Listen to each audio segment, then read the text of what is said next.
Hi, it's Justine from Logan Physio. Today I'm bringing you the third in our series of pain videos. Today I'm going to talk to you about how pain does not equal tissue damage. If you have been watching this series previously, our first topic was that there are no pain sensors in our tissues.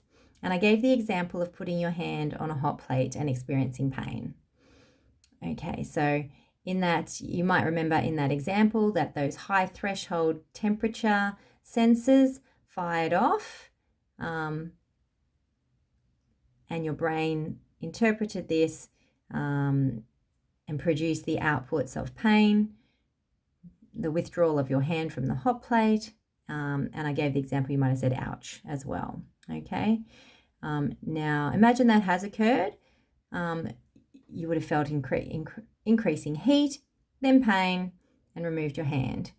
You look down at your hand and there's no tissue damage. Okay. In this case, pain has been a protective output of your brain that has served its function to protect you from harm.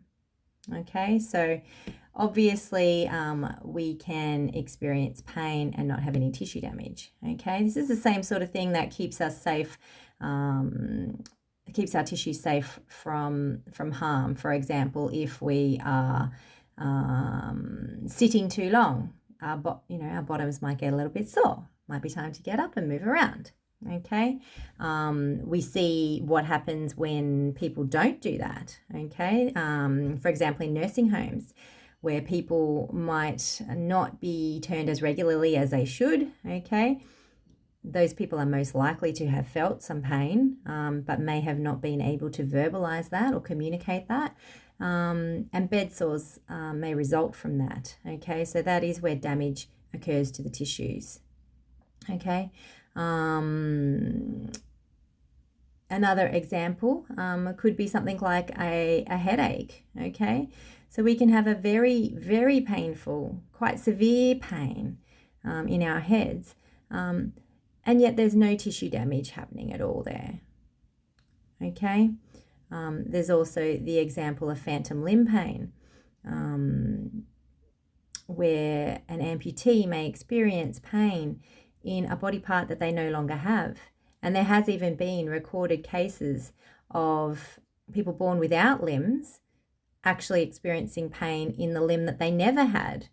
And the reason that this happens is because in that somatosensory cortex, that part of your brain where your body is mapped out, that I spoke about in the last video, that is consistent throughout human beings. So even people that don't have a body part will still have a map for that body part in their brain and can experience pain in that area.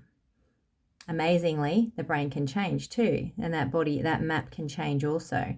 But that's just the complexities of the human brain and how pliable and how much we can change the brain. So that's another topic altogether. Sorry about that. I've diverged. Sorry. Anyway, the topic here was that pain does not always equal tissue damage, and I do hope that some of these examples that I've given have demonstrated that to you.